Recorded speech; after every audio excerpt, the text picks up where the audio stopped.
مفتی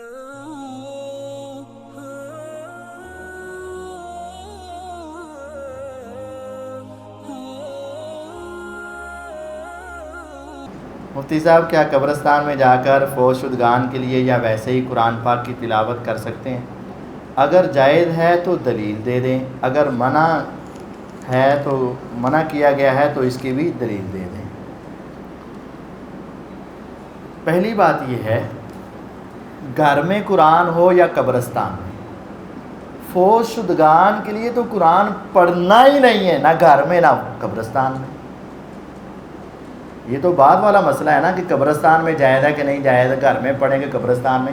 فوت شدگان کے لیے قرآن پڑھنا ہی نہیں ہے، تو جب پڑھنا ہی نہیں ہے تو یہ سوال بھی ختم ہو جائے گا کہ قبرستان میں جا کے پڑھنا ہے یا گھر میں پڑھنا ہے، یہ بات ہی ختم ہو جائے گی۔ پڑھنا کیوں نہیں ہے؟ کیا بات ہے، کیوں نہیں پڑھ سکتے ہم؟ اس کی وجہ یہ ہے کہ قرآن زندوں کے لیے ہے۔ قرآن آپ پڑھیں گے آپ کو ہدایت ملے گی، آپ پڑھیں گے آپ کو اجر اور ثواب ملے گا۔ آپ جو فوت شدگان کے لیے قرآن پڑھتے ہیں، طریقہ کار یہ ہوتا ہے کہ ہم یہ سورت فاتحہ، سورت اخلاص اور معوذتین فلق ناس پڑھ رہے ہیں، کہا جاتا ہے اللہ اس کا ثواب میت کو عطا کر دے۔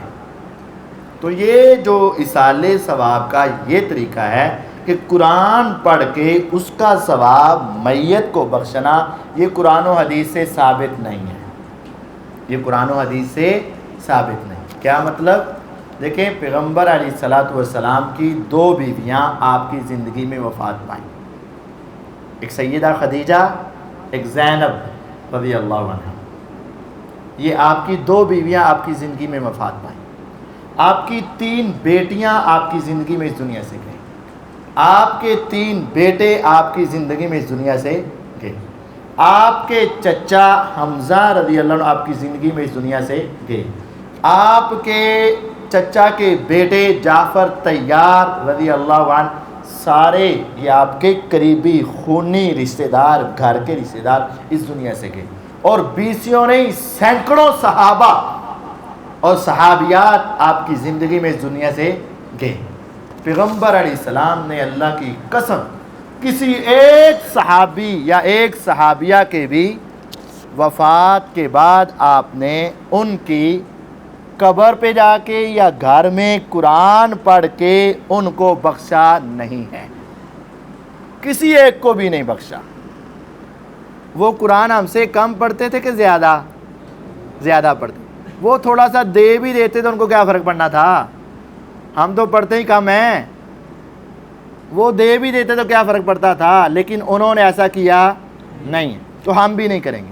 یہ کہا گیا اگر منع کیا گیا ہے تو بتائیں، منع تو نہیں کیا گیا اور عمل بھی نہیں کیا گیا، تو جس چیز کا کام کرنے کا موقع موجود ہو اور آپ وہ کام نہ کریں تو گویا کہ وہ کام نہ کرنا سنت ہوتا ہے۔ جس چیز کا موقع موجود ہو اور آپ وہ کام نہ کریں تو گویا کہ وہ کام نہ کرنا ہی سنت ہوتا ہے۔ جیسے آپ نے نماز میں 1 رکوع کیا ہے، 2 رکوع ایک رکعت میں نہیں کیے، تو یہ دوسرا رکوع نہ کرنا ہی سنت ہے۔ لہذا یہ میت کے لیے قرآن پڑھنا اور پڑھ کے بخشنا یہ کتاب و سنت سے ثابت نہیں ہے۔